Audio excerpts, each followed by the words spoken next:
You are turning a major corner in time. You are waiting, and although you feel like you are unable to move forward, you are being positioned for your next well-timed moment. For even as there are those who have spoken against you and literally have found the best opportunity to remove you once and for all, the King is getting ready to promote you. For there is a corridor, and like none other, things are getting ready to reach a major turnaround, and it is a suddenly. You just really didn't see it coming.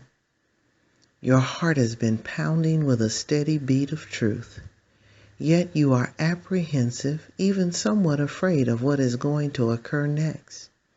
You know that the enemy is like a roaring lion, and he has crouched himself ready to jump at any moment. But also know that the Lord has spoken and even promised you things to come. Now here comes a man who is ready to converse with the King and tell him why he thinks you are not only not to be trusted, but that he has prepared the place of your demise. He is literally steps away from destroying you. And all of a sudden, while turning the corner in the corridor of life, stands the King. And now the very one who is ready to speak ill of you, ready to destroy you, has an encounter with that King. The King speaks and asks a few questions, and then out of the blue, he ends with the statement, "Well, now go, find Mordecai, and make sure that that's done for him." When all the time Haman is thinking, wait, what's going on? I thought he was talking about me. And all this was about Mordecai? Now let's talk about her.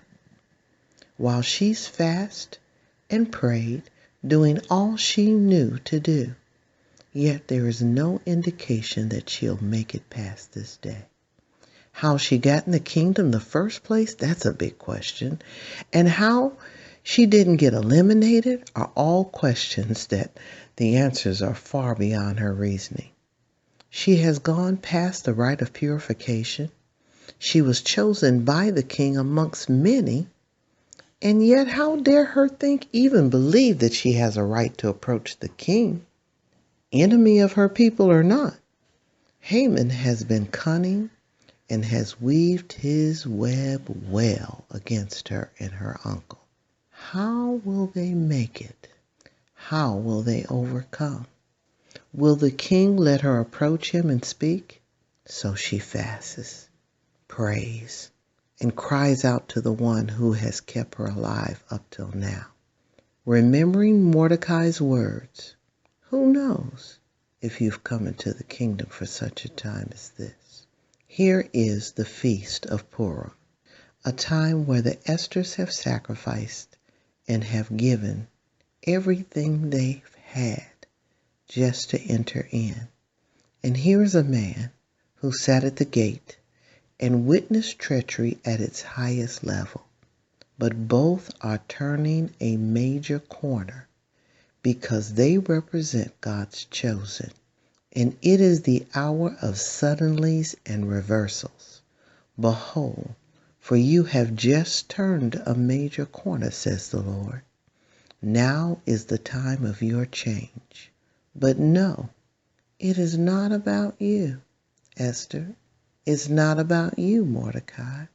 But it's all about a people, a place in the kingdom, and God's reign and rule in this hour. Shalom.